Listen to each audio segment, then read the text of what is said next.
ويتعلم الدين الإسلامي.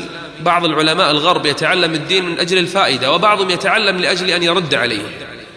وصل إلى آية من الآيات في سورة النمل: حتى إذا أتوا على وادي النمل قالت نملة يا أيها النمل ادخلوا مساكنكم لا يحطمنكم سليمان وجنوده وهم لا يشعرون. فنظر إلى هذه الآية وقال: لا يحطمنكم؟ وهل النملة تتحطم؟ النملة تموت، النملة يداس عليها فتموت، فلما قالت النملة يحطمنكم؟ هذا أمر شاذ، هذا أمر غريب، كيف يكون في القرآن؟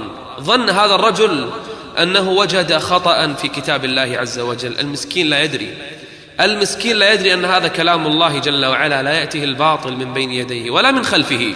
هذا كلام ربنا، لو أنزل على جبل لتصدع، ما بالك